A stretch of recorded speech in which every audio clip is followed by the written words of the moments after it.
আপনি কি দীর্ঘদিন ধরে পাইলস, ফিস্টুলা, অ্যানাল ফিসার সহ মলদ্বারের বিভিন্ন সমস্যায় ভুগছেন? আপনার জন্য নিয়ে এলাম সরাসরি চায়না থেকে আমদানিকৃত ডিকটামনি অ্যান্টিব্যাকটেরিয়াল ক্রিম। এই মলম ব্যবহারে মাত্র 8 থেকে 10 দিনের মধ্যে মলদ্বারের গুটি গুটি ভাব, চুলকানি, পুঁজ পড়া, রক্ত পড়া, মাংসের দলা বের হয়ে আসার মতো বিভিন্ন সমস্যার সমাধান করবে ইনশাল্লাহ। আজকে আমরা এই ভিডিওটি করতেছি কারণ অনেকেই অভিযোগ করছে তারা নকল ওষুধ পেয়েছে।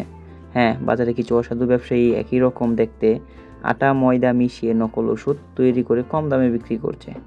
অরিজিনাল মলম চেনার সহজ কিছু উপায়। অরিজিনাল মলমে অবশ্যই এই লাল লোগোটা থাকবে এবং এই যে এই মুখটা সোচালো থাকবে, মুখটা অবশ্যই সোচালো থাকবে এবং এখানে লোগোটা থাকবে, এখানে ডিকটামনি অ্যান্টিব্যাকটেরিয়াল ক্রিম লেখা থাকবে এবং ক্রিমটা ঘন হবে, পাতলা হবে না, আটালো হবে না। ক্রিমটা ঘন হবে, জ্বালা ব্যবহার করলে হালকা জ্বালা পোড়া করবে, তারপর ঠান্ডা লাগবে। এবং এই জিনিসটাও দেখতে পারেন, এটা স্ক্যান করলে এখানে স্ক্যান হবে, কোম্পানি ডিটেলস চলে আসবে স্ক্যান করলে এবং এখানে মেয়াদ লেখা থাকবে, কোনো রকম মূল্য লেখা থাকবে না। এবং আরেকটা জিনিস দেখতে পারেন, অবশ্যই প্রত্যেকটা প্যাকেটের মধ্যে অটোমেটিক চায়না থেকে দেওয়া থাকবে একটা করে টিউব, প্রত্যেকটা প্যাকেটের মধ্যে একটা করে টিউব দেওয়া থাকবে। আমাদের এই মলমগুলো সরাসরি চায়না মাদার কোম্পানি থেকে নিয়ে আসা। আপনারা যারা ডিকটামনি ক্রিম অর্ডার করতে যাচ্ছিলেন তারা অবশ্যই ডেলিভারি ম্যানের সামনে পার্সেল খুলে দেখে চেক করে রাখবেন। কম দামে নকল ওষুধ নিয়ে প্রতারিত হয়েন না। এবং যারা অর্ডার করতে চাচ্ছিলেন তারা স্ক্রিনে দেওয়া নাম্বারে কল করুন অথবা ইনবক্সে যোগাযোগ করুন।